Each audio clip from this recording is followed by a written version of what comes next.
con la hipótesis nula, si estoy comparando eso, yo podría obtener el T1 igual 0,92, que es menor que el 1,96, y el test T2 podría ser 1,1, que también es menor que el 1,96, y alguien podría decir, ¿sabes qué? No lo rechazo. Pero el test F, en este caso el test F podría ser 9,3, que es mayor que, por ejemplo, el 5,9 de tabla. Entonces, en este caso, con los test T, yo podría no rechazar la hipótesis nula, pero con el test F sí rechazo la hipótesis nula. Acá ocurre lo contrario. Con los test T, en este punto de acá, con los test T rechazo las dos hipótesis nulas, pero con el test F no rechazo la hipótesis nula. ¿Sí? Y en esta parte de acá, en esta área que está acá, en el fondo la intersección de ambas áreas, en ese caso las conclusiones son iguales. ¿Sí? Y en la parte, por ejemplo, de acá, todo lo que esté fuera del perímetro conformado por las dos, todo lo que esté fuera de esto, acá, acá, acá, también el resultado es el mismo, se rechaza.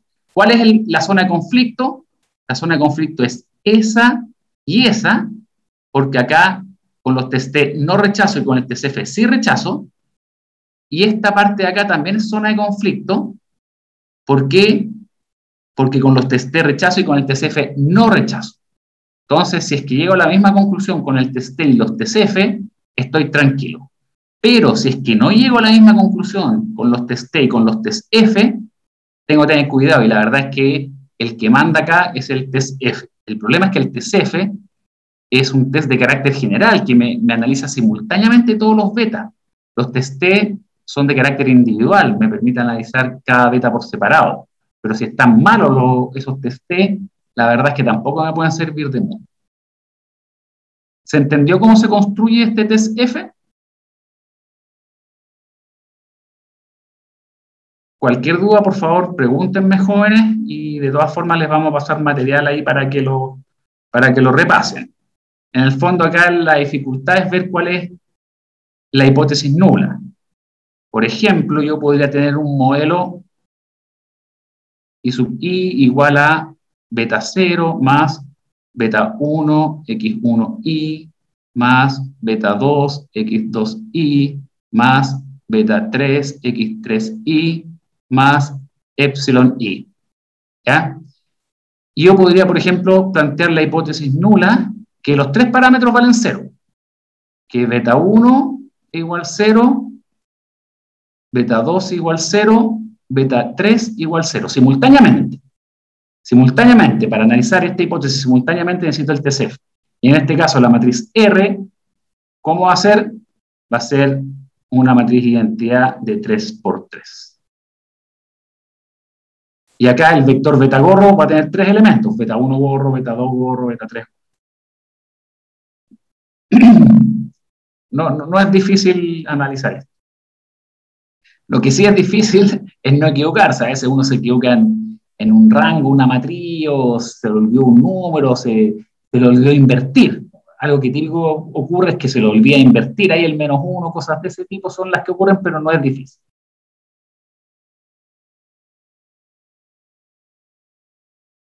Entonces acá lo que estamos viendo es un test F y tiene que ser complemento a los test T.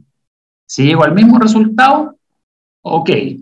Pues si llego a conclusiones diferentes, a resultados diferentes, el test F es el que manda, y lo que tengo que hacer es tratar de corregir el problema de colinealidad afuera.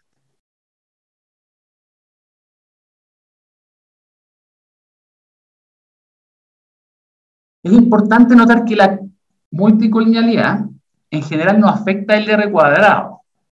Ya, lo que pasa es que el R cuadrado, como ya hemos visto, es una forma de correlación multivariable, es que en cuanto varía Y, si es que todas las variables X varían simultáneamente, se llama coeficiente de determinación. Entonces la colinealidad, que haya colinealidad fuerte o perfecta no afecta al R cuadrado. De hecho, si hay colinealidad perfecta y yo saco una variable para corregir la colinealidad perfecta, el R cuadrado es idéntico, no cambia en nada. Por lo tanto, tampoco afecta, entre comillas, la capacidad de predicción de la variable, ¿sí? Pero sí afecta la inferencia. Sí afecta la inferencia, es decir, sí afecta la significancia estadística de cada parámetro. Y por último, la mejor forma de corregir la colinealidad fuerte, recordemos que la colinealidad perfecta es un problema de especificación del modelo. Tengo que eliminar una variable. Tengo que eliminar una variable y por lo tanto tengo que escribir el modelo de otra forma. Esa es la colinealidad perfecta. La colinealidad fuerte es un problema que es más complejo y la única forma conceptualmente correcta de resolverlo es aumentando el tamaño muestral, lo que lamentablemente no siempre es posible, aumentar el tamaño muestral. Y acá es donde a veces se pueden considerar o usar otras alternativas, como por ejemplo el método de bootstrapping. Y el método de bootstrapping, también hay otro método de jackknife que es más o menos parecido. El método de bootstrapping, bootstrap que le llaman, consiste en sacar submuestras de la muestra original. Es decir, supongamos que acá tengo la muestra original y tengo 1, 2, 3, 4, 5, 6, 7, 8, 9, 10, 11 datos, ¿ya? Podríamos tener 1000, 2000, 3000, no sé, podríamos tener infinidad de datos acá.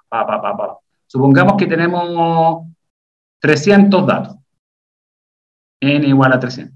¿En qué consiste el método de bootstrapping? Es, dentro de esta muestra, sacar aleatoriamente un dato y lo metemos acá. Y después lo volvemos a reemplazar. Y volvemos a sacar aleatoriamente otro dato. Sacamos ese y lo metemos acá. Y lo renovamos, lo reponemos. Y así aleatoriamente empezamos a sacar datos, pero como los vamos reponiendo, puede ocurrir que se repita el dato acá. Que es decir, aleatoriamente volvamos a sacar este mismo dato. Y esa es la gracia del bootstrapping, que empezamos a hacer reemplazo, empezamos a sacar submuestras con reposición, y de tal forma obtener una muestra que se parece al original, pero que no es exactamente igual. ¿Por qué? Porque pueden haber individuos repetidos. Entonces, con esta submuestra, estimo el modelo y voy a obtener betas parecidos. Y si lo hago muchas veces, voy a obtener muchos betas y el promedio de esos betas debe ser el beta correcto. Entonces, una forma de mitigar el problema de colinealidad fuerte es a partir de el método de bootstrapping. ¿Se entendió cómo funciona? En el fondo es como un mecanismo, una heurística en que empiezo a extraer submuestras de mi muestra original y esas submuestras que estoy extrayendo podría eventualmente considerar un dato repetido. Es decir, si mi muestra original tiene 300, yo saco dentro de esa muestra original a 300 individuos también que se van a parecer a los originales, pero puede ser que haya algunos repetidos. Entonces, ahí hay que echarle una mirada a la nueva muestra, ¿cierto? Con esos individuos repetidos y calibrar. Y con eso obtengo muchos betas, porque lo puedo hacer todas las veces que yo quiera. Y como lo hago todas las veces que yo quiera, ¿ya? Voy a obtener todos los betas que yo quiera y finalmente voy a sacar un promedio de todos esos betas. Con cada muestra que obtuve por bootstrapping, obtuve un beta y lo puedo hacer 1000 veces. Y a veces las muestras van a ser muy parecidas, otras veces a lo mejor no tanto, pero el promedio de esos betas va a ser el verdadero. Entonces, ese es el método de bootstrapping. Pero la forma más ortodoxa o más sana, por decirlo de alguna forma, para resolver el problema de colinealidad es aumentar el tamaño muestral. Lo que no siempre es posible, ¿no? Hay veces en que uno tiene una muestra y es la muestra que tiene y no tiene cómo extraer otra. ¿Cierto? Entonces, ese es el tema de colinealidad. En resumen, existe la colinealidad perfecta y la fuerte. La perfecta no me permite estimar el modelo, pero tengo que corregir la especificación, puedo eliminar una variable. Y en el caso de la colinealidad fuerte, tengo que tener cuidado con la interpretación de los parámetros y ver si es que las conclusiones que obtengo con los test T y los test F son las mismas. En el caso de la correlación de la colinealidad perfecta, que era la primera, que se elimina una variable, hay que tener ojo ahí con la interpretación de los parámetros, porque el parámetro de la variable que estoy dejando empieza a tener una interpretación que va más allá de la variable que acompaña, como ven.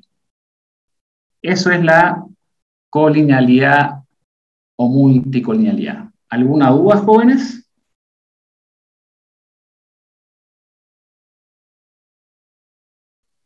No, profe, por mi parte, por ahora no. Perfecto. Bien, pues. Cualquier duda, por favor, pregúntenme. Esto también trato que esté explicado en los apuntes. Y bien, pues pasemos al tema siguiente entonces, que es la heterocedasticidad, que este es otro problema con los datos. Recuerden que el supuesto de mínimos cuadrados ordinario se basa en que el error tiene la misma distribución independiente del individuo. ¿Sí? Profe, en el chat un compañero preguntó si es que tiene ejemplos de multicolinealidad. A ver, en el chat. Ah, verdad. Si tiene ejemplos de multicolinealidad, ejemplos como conceptuales o ejemplos analíticos con datos prácticos. Pero repito mi pregunta, Sebastián. Por ejemplo, un ejemplo conceptual es el que les mencioné entre el costo de un viaje y el tiempo de viaje. Normalmente los viajes más largos son más costosos. Entonces ahí puede haber un ejemplo conceptual.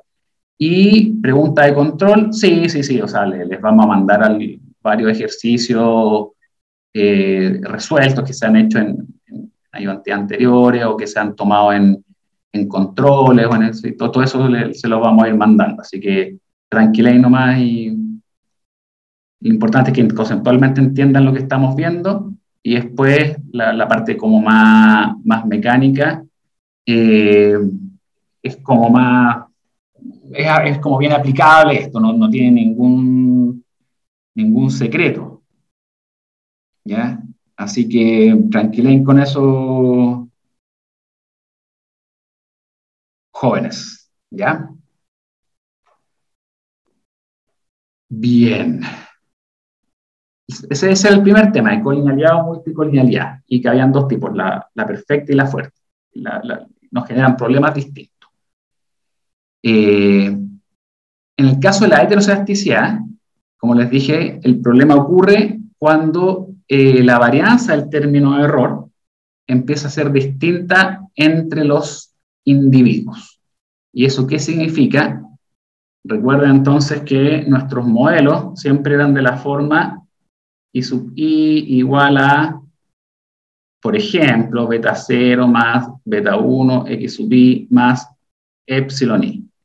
Y el supuesto de mínimos cuadrados ordinario era que el epsilon i tenía la misma distribución. Por lo tanto, yo podía observar los epsilon i de un mismo individuo o de diferentes individuos y a mí me daba lo mismo. Para efectos de inferencia, me daba exactamente lo mismo. Y el ejemplo que le puse de los dados. Y yo quiero ver cómo varía el resultado del lanzamiento de un dado, a mí me da lo mismo que uno de ustedes lance 20 veces el dado o que 20 de ustedes lancen una vez el dado cada uno. El efecto de la distribución de la aleatoriedad es exactamente el mismo. Y eso ocurre con los errores de los modelos de regresión. Y eso nos permite hacer inferencia, que es el supuesto de mínimos cuadrados ordinarios. Pero cuando hay heterocedasticidad, ocurre que la varianza del error empieza a ser distinta. Depende de los individuos. Y, por ejemplo, puede ser que ciertos individuos tengan más varianza que otros.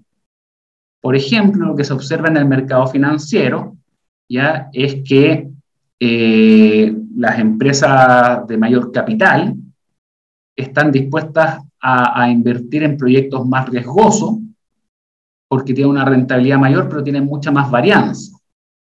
Entonces, en términos gráficos, en términos gráficos, ya si acá tengo la variable y y acá tengo la variable x, puede ser que para empresas de capital bajo,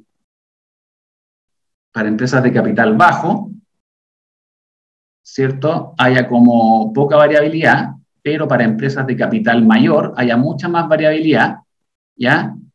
Y acá está el retorno. Y eso normalmente se observa en los mercados financieros. Los mercados financieros tienden a haber heterocedasticidad por eso que les menciono, ¿ya? Lo mismo, por ejemplo, con los equipos de fútbol. Los equipos de fútbol a veces invierten mucha plata y no necesariamente eso se traduce en un mejor resultado. En promedio sí, pero a veces en que les va bien, a veces les va peor y esa varianza es mayor. ¿Ya? Y para eso ya no sirve mínimos cuadrados ordinarios. Se usa el concepto de mínimos cuadrados generales. ¿Sí? Entonces, ese supuesto nosotros lo vamos a incorporar. Gráficamente el error empieza a verse de la forma que está aquí. Voy a hacer acá un grafiquito, ¿cierto? Y versus X, ¿cierto? Como les mencionaba, la nube de puntos, cuando hay heterocedasticidad, empieza como a ser más o menos así. Entonces, cuando extraigo el error de esto, recuerden que el error finalmente es la diferencia vertical entre la recta y los puntos. El error va a ser algo así. ¿Ya? Acá en el gráfico que puse original, en la parte baja se observan errores más grandes que en la parte alta de los X, como lo contrario. Pero ese es un caso típico en que gráficamente hay heterocedasticidad. ¿Ya? Y la heterocedasticidad no produce sesgo. O sea, los beta gorro de la heterocedasticidad van a estar buenos. O sea, los beta gorro, por decirlo de alguna forma, los beta gorro van a estar ok. Lo que va a estar mal es la matriz de varianza y covarianza de los beta gorro. Esa va a estar mal y por lo tanto los test T van a estar malos, los test F van a estar malos, los test chi cuadrado van a estar malos. Ese es el problema de la heterocedasticidad. No produce sesgo, pero sí produce ineficiencia y cálculo incorrecto de las matrices de varianza y covarianza. Así que eso es el problema que vamos a enfrentar ahora. ¿Cuáles son las causas de la heterocedasticidad? Bueno, pueden haber varias razones, por ejemplo, gran variabilidad de los datos y las variables explicativas, ¿cierto? Que en alguna muestra agarre un resultado y en otros casos agarre otro. Omisión de variables relevantes.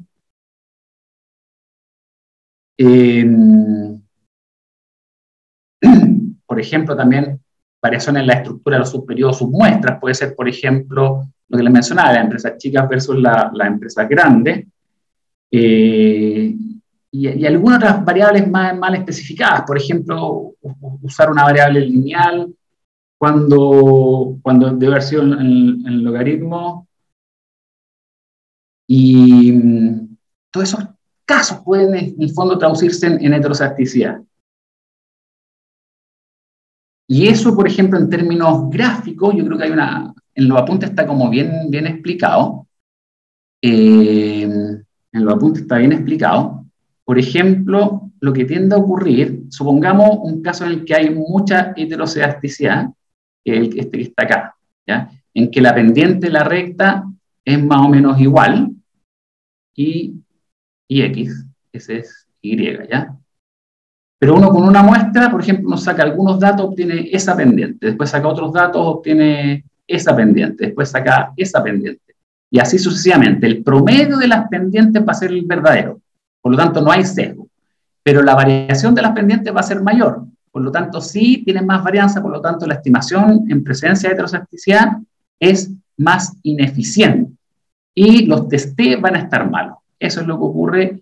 Está explicado bien en detalle en los apuntes, lo que les acabo de describir. Y al estar mal las varianzas y covarianzas, los test van a estar incorrectos también. ¿Ya? Entonces, acá está, en resumidas cuentas, los efectos de la heterocesticidad. Acá la recta negra, que se ve en este gráfico, la recta negra corresponde a la correcta, pero en submuestra uno puede obtener una variabilidad, o sea, la recta naranja, la recta fucsia, el promedio de todas esas rectas va a ser igual a la recta negra, pero la probabilidad de no achuntarle es mayor. O sea, no produce sesgo, pero sí produce ineficiencia en la estimación y también que los TST, los TCF sean incorrectos. ¿Se entiende el concepto? Eso es lo que produce la heterocesticidad. Los beta van a estar bien calculados, pero los TST, F chico a van a estar mal. ¿Y cómo puedo identificar la presencia de heterocesticidad? Lo hago mediante un test que se conoce como el test de White. Y el test de White, hay 20 tests de heterocesticidad que son distintos, pero el test de White agarra los resultados de mínimos cuadrados ordinarios, ¿ya? Y de hecho lo voy a como retomar un poquito antes, paso a paso. Voy a ver, nueva diapositiva. Y ahí pateo una lámina en blanco. Entonces, para entender bien el test de White,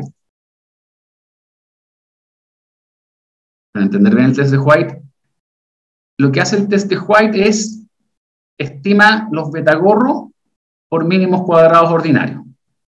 Es decir, I igual a x beta más epsilon y me obtiene el betagorro. ¿Ya? Después, con ese betagorro, ¿cierto? Obtengo el I gorro y después con el I gorro obtengo el epsilon gorro para cada individuo, ¿cierto? Que es igual al valor, el I gorro, el epsilon gorro, que es en verdad el valor observado menos el valor modelado. Con eso obtengo el epsilon gorro, que es el típico que se obtiene con mínimos cuadrados ordinarios. Y después creo una regresión auxiliar. Creo una regresión auxiliar en que la variable del lado izquierdo, la variable explicada, es el epsilon i al cuadrado. Y al lado derecho pongo las variables explicativas. Pero no pongo solo las variables explicativas de mi modelo, sino también pongo las variables, acá pongámosle alfa 3, las variables explicativas al cuadrado. Y también pongo las variables explicativas, pero multiplicadas entre sí. Es decir, me invento una regresión lineal para ver si es que las variables x o las variables x al cuadrado o multiplicación entre las variables x, ¿ya? Me generan algún tipo de correlación con el epsilon al cuadrado, porque el epsilon al cuadrado es como una proxy de la varianza. En el fondo, el epsilon al cuadrado me habla de la varianza, por lo tanto, lo que hace el test de White es, a partir de esta regresión auxiliar, ver si es que hay alguna correlación entre las variables explicativas, las variables x, y el cuadrado del residuo. ¿Por qué? Porque el cuadrado del residuo yo considero que es una proxy de la varianza. Entonces, ahí, volviendo a la slide, eso es lo que escribí recién. Entonces, me invento una regresión auxiliar, ¿sí? En función de las x, la x cuadrado, en que la variable explicada es el cuadrado del residuo, que lo obtuve por mínimos cuadrados ordinarios, ¿sí? Y veo de esta regresión auxiliar, calculo el R cuadrado. Y ese R cuadrado, si es grande, significa que hay algún tipo de correlación entre las variables explicativas y la variable el cuadrado del residuo, que está asociada a la varianza. Si ese R cuadrado es chico, significa que no hay correlación. Por lo tanto, no habría heterocesticidad. Entonces, me interesa para analizar la presencia o la eventual presencia de heterocedasticidad, me interesa analizar el R cuadrado de esta regresión, este que está acá. ¿Y cómo sé si es grande? Mediante un test chi cuadrado, que es el que está en el paso 3. El test chi cuadrado consiste en multiplicar el R cuadrado de la regresión auxiliar del paso 2. Ya, esta es una regresión que me inventé. Agarro su R cuadrado, lo multiplico por el número de observaciones y veo si eso es mayor que el chi cuadrado con P menos 1 grados de libertad. ¿Y qué es lo que es P? P es el número de parámetros y P menos 1 es el número de variables explicativas que corresponde al número de parámetros, pero quitando el intercepto. Por lo tanto, si es que n por el R cuadrado es mayor que el valor de tablas de la chi cuadrado normalmente toma valores 4, 5, 6, 7. Esos son los típicos valores de la chi cuadrado, pero va a depender, ¿cierto?, de los grados de libertad y del nivel de confianza que quiera exigir. Entonces, si es que el R cuadrado que obtuve en la regresión auxiliar, al multiplicarlo por n, es mayor que la chi cuadrado, yo digo, ¿sabes qué? El R cuadrado es grande. Por lo tanto, habría heterocedasticidad. Por el contrario, si el R cuadrado es chico, el R cuadrado es chico, por lo tanto el n por el R cuadrado es menor que la chi cuadrado, yo digo, ¿sabes qué? No hay estadísticamente evidencia, por decirlo de alguna forma, de que exista heterocedasticidad. Veamos algún ejemplito en Excel de esto para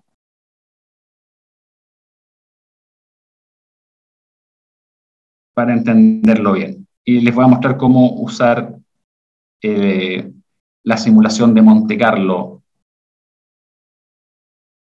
Voy a buscar alguna planillita ahí que tenga en el curso.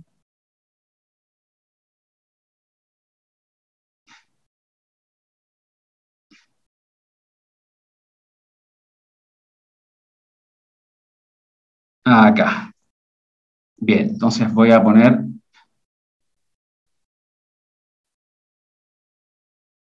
Stop Share y voy a compartir la planilla Excel. ¿Se ve la planilla Excel, cierto? Sí, profe. Ya. Entonces, voy a agrandar un poquito para que vean más. Ahí se ve bien, ¿cierto? Entonces vamos a poner el número de individuos, la variable Y, la variable X1 y la variable X2. Y acá vamos a poner el término de error para cada individuo. ¿Ya? Y vamos a hacer un ejemplo chico, ¿ya? Individuo 1, 2, 3. Vamos a hacer un ejemplo chiquitito ahí para terminarlo como rápido, por decirlo de alguna forma. Tenemos 20 datos. ¿Ya? E inventémonos los beta. Beta 0, beta 1, beta 2. ¿Ya? Supongamos que el beta 0 vale 0, el beta 1 vale 1 y el beta 2 vale 0.5. Estamos jugando. Lo que estamos haciendo ahora es simular una regresión. Y lo vamos a hacer usando el método de Monte Carlo. ¿Ya? Primero que todo nos vamos a dar el término error. Para simular una variable aleatoria, podemos usar directamente el método de Monte Carlo y para eso vamos a usar la fórmula aleatorio en Excel. ¿Cuál es la fórmula aleatorio en Excel? Pongamos acá directamente igual aleatorio. Y lo que hace aleatorio es tirar una variable aleatoria uniforme entre 0 y 1. Ya voy a achicarlo un poquito ahí para que se vea completo. Ya, entonces, aleatoria, la fórmula aleatoria me tira una variable aleatoria entre 0 y 1, una variable uniforme. Y de hecho yo hago cualquier operación en la pantalla y me lo actualiza. ¿Sí? ¿Cuánto debería ser el promedio de esto? El promedio debería ser 0,5. El promedio debería ser más o menos 0,5. Y ahí está, 0,53. Pero cada cambio que yo haga me va cambiando el promedio. Va a ser parecido a 0,5, pero a veces va a tomar valores mayores, menores. 0,6, por ejemplo, acá. Ahí fue 0,5 casi exacto. ¿Y cómo genero una variable normal, por ejemplo? ¿Qué es lo que hago yo? Uso esta fórmula. Ah, no, esa no.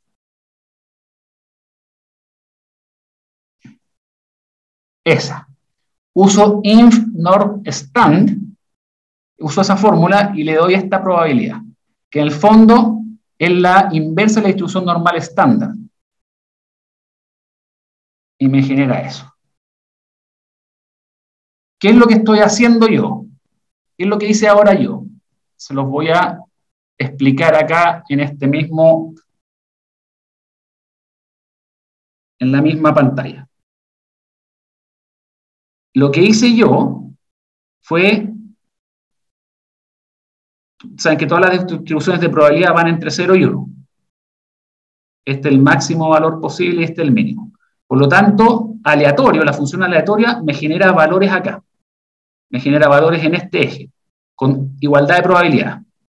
¿Y qué es lo que hice yo al usar esta fórmula normal estándar invertida? ¿Qué es lo que hice yo al usar esa fórmula? Lo que hice fue encontrar la respectiva imagen de estos puntos en la distribución normal acumulada. Por lo tanto, lo que hice fue simular una distribución normal a partir de la variable aleatoria. Si acá, en vez de usar la fórmula inf.norm.stand, hubiera usado otra función de probabilidad, acá hubiera obtenido otros valores. Pero la gracia es que esto distribuye normal.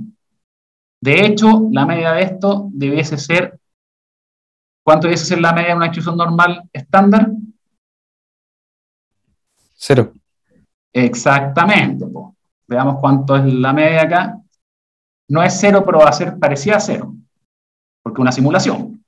Entonces, si se fijan bien, va a estar siempre positivo o negativo, pero va a estar en torno a 0. Pero este estándar es 0 y 1. Si esto yo lo multiplico por 2, por 3, por 4, por 5, la varianza ya no va a ser 1. Va a ser 1, 2, 3, 4, 5. ¿Ya? Entonces, este es el método de Monte Carlo para generar variables aleatorias. Entonces, esta de acá es el error de mi modelo o residuo que desconozco cuando me toca estimarlo, pero acá como estoy simulando los datos, como soy Dios, por decirlo de alguna forma, ¿sí? Soy capaz de conocerlo. Ya, inventemos, por ejemplo, dos variables, por ejemplo, tiempo y costo. Acá insertar, pongamos fórmula, inventemos otra variable, por ejemplo, con aleatorio entre, también me va a generar una variable uniforme, pongamos entre 5 y 30. ¿Ya? Ahí voy a inventar una. ¿Sí? Si, por ejemplo, si aplico esta multiplicado por 4, eso es colinealidad perfecta. ¿Ya? De hecho, gráficamente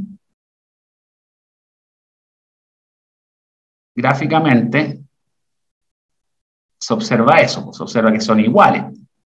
Esa es colinealidad perfecta. Entonces, ahí no puedo estimarlo. No puedo estimarlo. Voy a tener un problema ahí. Ya, acá tengo las X y tengo recuerden que, de hecho, estas las voy a dejar fijas para que no... Porque cuando uso las fórmulas aleatorias y todo eso, me cambian. Lo que sí voy a dejar variable es la variable aleatoria. Entonces, ahora vamos a ver cuál es el valor de Y. Y va a ser beta 0 más beta 1 por X1 más beta 2 por x2.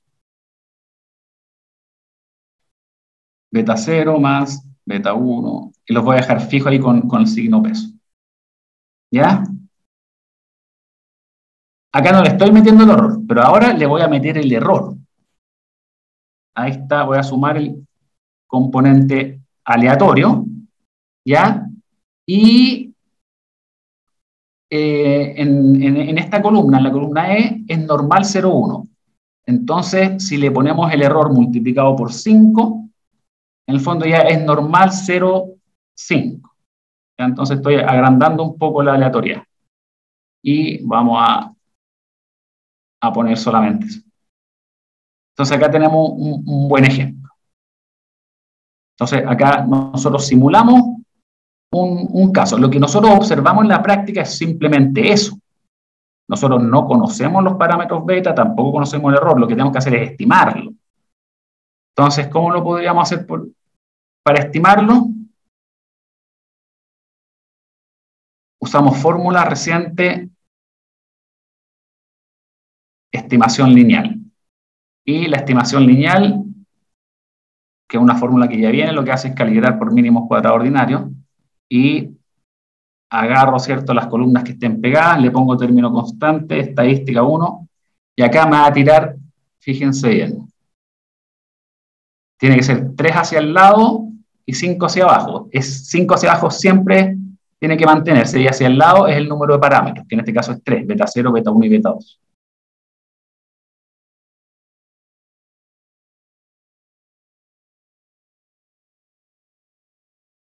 Si se fijan bien, lo voy a tirar un poquito para abajo. Este es beta 0.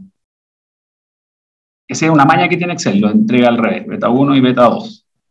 Si se fijan bien, acá les tiro 0. ¿Y por qué? Porque hay colinealidad perfecta. Pues. Entonces, acá Excel solito dijo, ¿sabéis qué? No puedo estimar el... Entonces ahí uno se da cuenta al tiro. Pero supongamos acá que yo empiezo a cambiar esto. Pongo 80, 95... Profe, una consulta. ¿Sí? ¿Por qué eran sí o sí 5 hacia abajo? Porque ese es el reporte en que te lo entrega Excel. Los 3 primeros son los parámetros. Sí. Los 3 primeros son los parámetros que te lo entrega, además te lo entrega al revés. Esa es una maña que tiene Excel. Hay otra aplicación, Excel, que es un complemento, que es de regresión lineal, que te lo entrega en orden. Acá, ahí están los test T. No los test T, los estándar error. Si yo divido el parámetro por el estándar error, obtengo el test T. Entonces, estos que están acá son los test T. ¿Ya? Y este que está acá es el R cuadrado. Entonces nos interesan básicamente los que están acá en colores. El verde son los beta, en amarillo son los estándar error, este es el R cuadrado, y estos que están acá abajo los construyo después, que es la división entre el parámetro y el estándar error. Y acuérdense que esto, cada vez que hago un cambio en pantalla, me va a actualizar la variable aleatoria. Entonces me va a volver a calcular esto. Entonces, si se fijan bien, yo puedo hacer infinitas simulaciones. Cada vez que aprieto Enter, hago una simulación. Y me va cambiando los betas. Y fíjense bien cómo van cambiando los testepos. Acá, por ejemplo, fíjense ahí. 4 y 1. 4,6 y 1. Y hago otra simulación. Y miren, 1,6 y 2,3. Ese es el problema de la colinealidad fuerte. Que los beta pueden saltar mucho. Y eso se logra solo aumentando, mejorando, se corrige solo aumentando el tamaño de la muestra.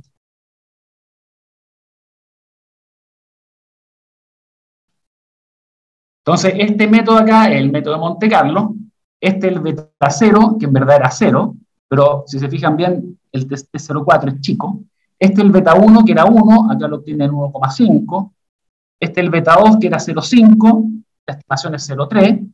Y cada simulación de Monte Carlo, ¿cierto?, en que tiro un error, me va a generar un nuevo estimador.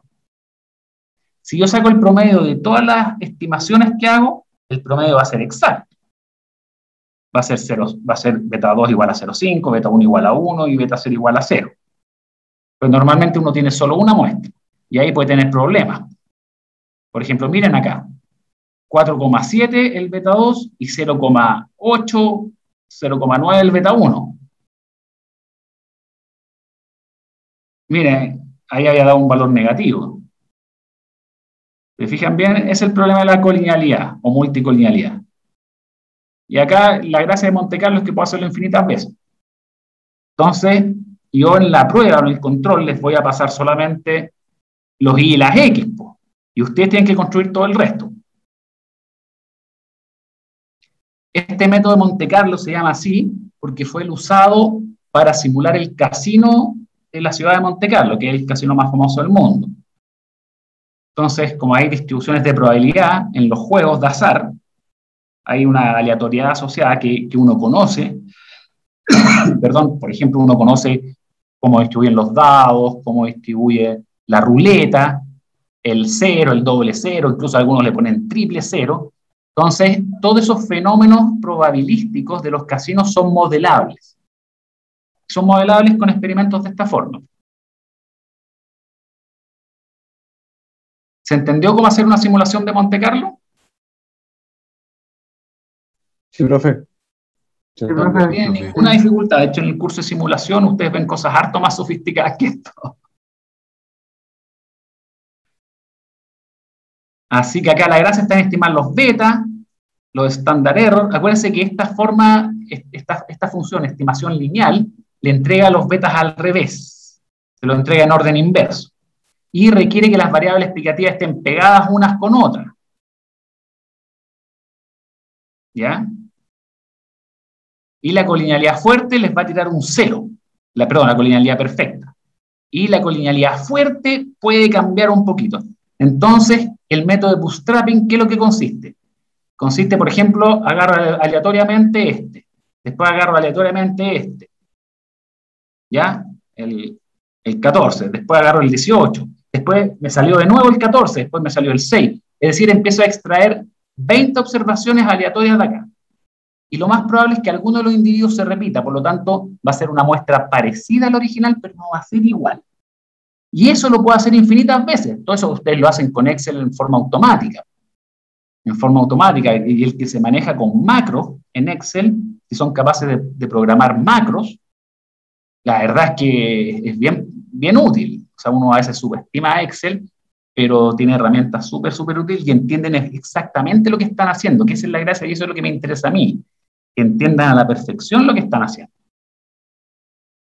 Y por ejemplo, ya, vamos a dejar esto fijo, ¿ya?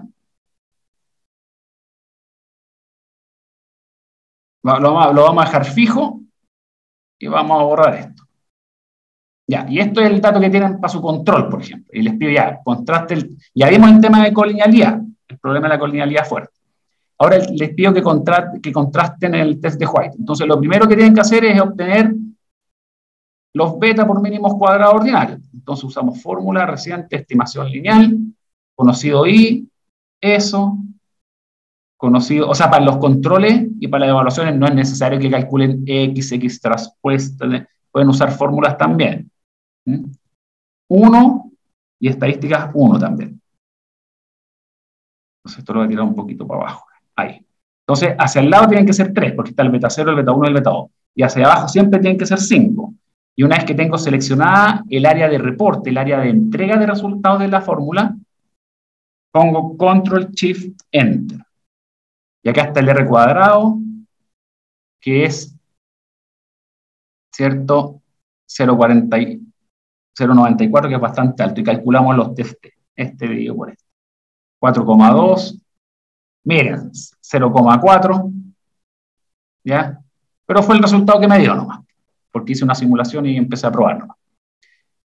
Entonces, este de acá es el beta 2, este es el beta 1 y este es el beta 0. ¿Ya? Entonces ahora vamos a calcular el I gorro, que le vamos a poner el I estrella. ¿Cómo es el I estrella? El I estrella o el I gorro es el beta 0 más el beta 1 que estimé por X1 más el beta 2 por x2. Y como los betas son igual para todos los individuos, los vamos a dejar fijos con el F4. Estamos dejando los 3 betas fijos. Y eso lo tiramos para abajo.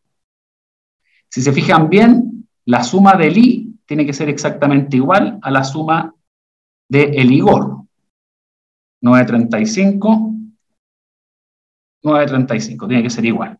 ¿Por qué? Porque la suma de los errores vale 0. ¿Y cuánto vale el error? El epsilon gorro. El epsilon gorro vale el I menos el I gorro. Vamos a poner ahí un poquito de decimales. ¿Y la suma cuánto es? 0. Este tiene que ser 0 por construcción. Entonces, ¿qué es lo que hago? Genero el epsilon gorro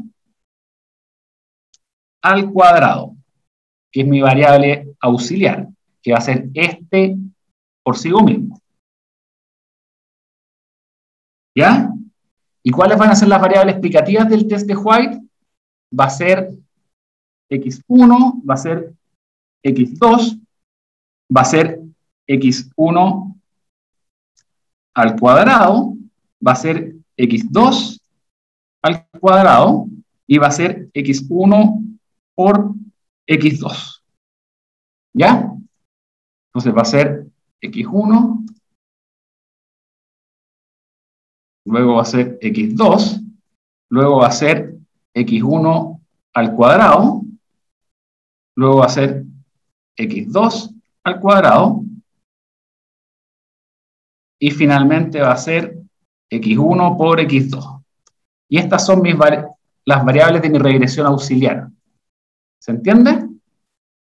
Y esas las tiro para abajo. Y ahora tengo todos los datos para hacer mi regresión auxiliar, para calcular los alfa que les dije.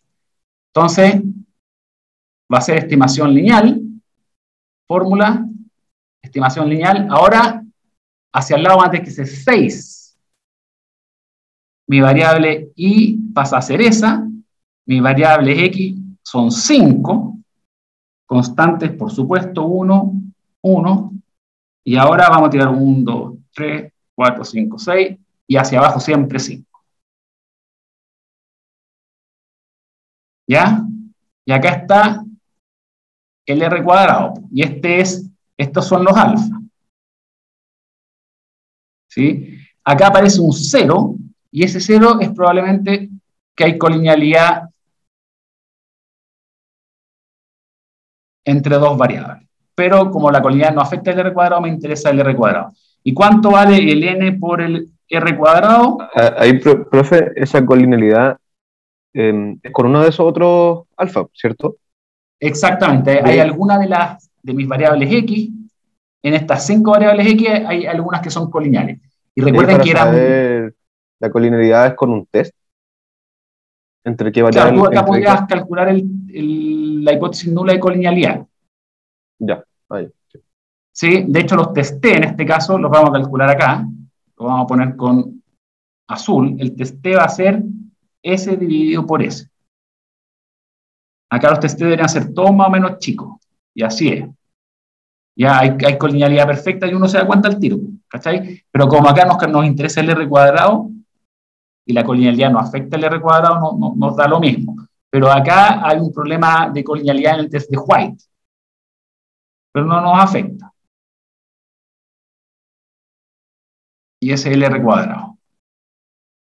Entonces el n por el R cuadrado, ¿cuánto va a ser? Va a ser igual a 20 por este.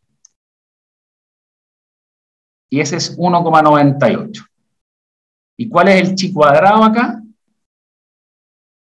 Fórmulas.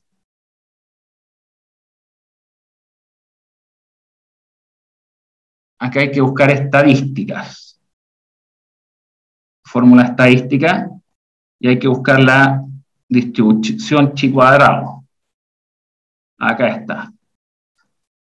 Distribución chi cuadrado. Es la inversa.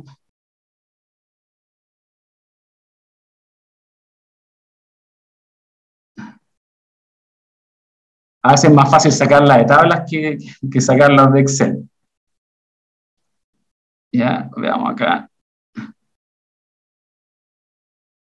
Voy a buscarla en Excel el valor de tablas para hacerlo más rápido. Tabla chi.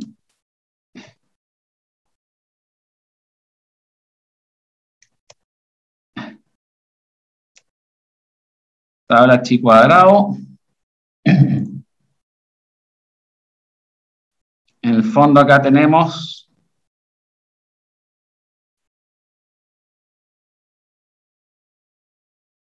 aquí.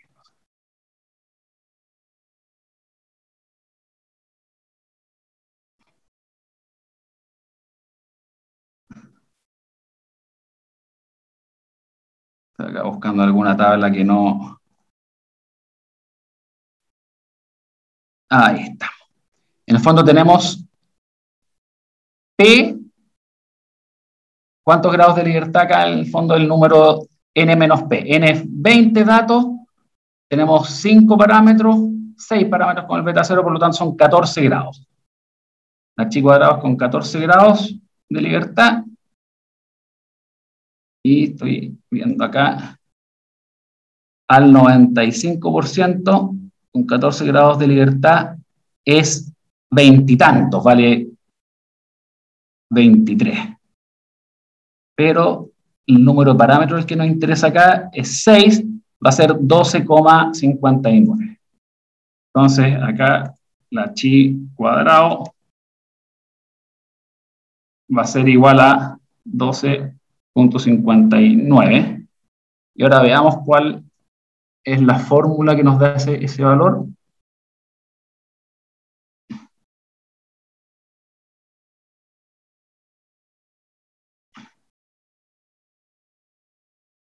Insertar función estadística.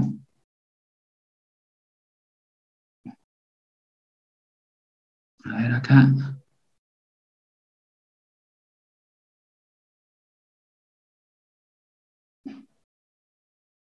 No, hay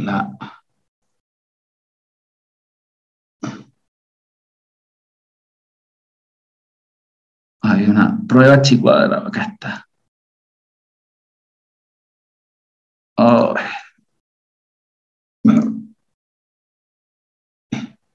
me cuesta encontrarle en Excel la fórmula exacta chi cuadrado porque se llama de varias formas. Pero el 12,59 el que tenemos que llegar.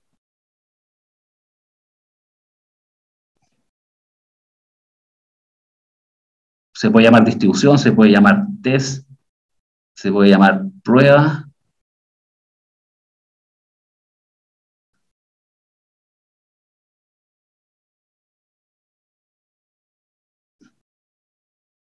Estoy acá buscando la formulita. Inf, acá está, inf chi cuadrado. Acá está. Llamada a veces que poner 5%, otras veces que poner 95%. Y grados de libertad son 6. Ahí está. Ahí está el 12,59. Es inf chi cuadrado. ¿Ya? Esa es la fórmula que hay que usar. Entonces, este n por r cuadrado es harto menor, por lo tanto no hay heterocedasticidad. ¿Se entendió el ejemplo, jóvenes? Les vamos a mandar unas planillas ahí con ejemplos más elaborados. Acá en el fondo lo que hice yo fue aplicar el método de Monte Carlo para entenderlo bien, para ver el concepto de colinealidad fuerte. ¿Sí? Acá hay una preguntita. Ya se entendió bien, me dice Walter, perfecto. En el fondo este es un ejemplo más artesanal, pero ayuda a entender los conceptos. Ya, me pasó un poco el primer módulo. Son las 9:53. A las 10:10, jóvenes, a las 10:10 nos volvemos a conectar. ¿Ya? Ya, profe. Nos vemos en un segundito.